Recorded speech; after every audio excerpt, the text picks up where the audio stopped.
Sinuspinde ng 70 araw ang lisensya ng Transportation Network Vehicle Service Driver na nagtangkang manaksak ng pasahero ayon sa Department of Transportation. Sa kuha ng CCTV ng Barangay 293 sa Maynila, kitang bumaba ang 2 pasahero mula sa isang TNVS. Sunod na bumaba ang driver para iabot daw ang sukli. Maya-maya bumalik ang driver sa kotse at kumuha ng kutsilyo sa kainambahan ang lalaking pasahero. Itinulak palayo ng babae ang kasama niyang lalaki at may iba na ring umawat kaya umalis ang TNVS driver. Ang away nagsimula sa loob ng sasakyan dahil sa maling lugar umano inihatid ng driver ang 2 pasahero. Bakit niyo po pinin? Ay bakit po kayo nag-aano sa akin? Kaya nga po may maps nga po kayo. Kaya tanong ko nga kayo sa'yo, ma'am, di ba? Nagkamali naman ako eh. Okay na yun. Huwag ka na magsasalita ng gonggong. Para kayong... Ano?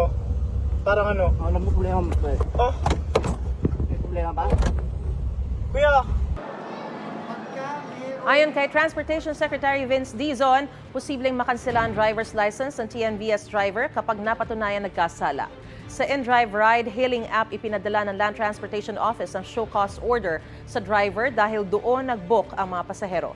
Sabi ng InDrive Ride Hailing app, hindi pa sumasagot ang driver. Nakaban na rin daw sa kanila ang driver dahil sa pag-iwas niya sa investigasyon. Inalarma na rin ang iba pang ride-hailing apps kung saan din konektado ang driver. Gusto mo bang mauna sa mga balita? Mag-subscribe na sa GMA Integrated News sa YouTube at tumutok sa unang balita.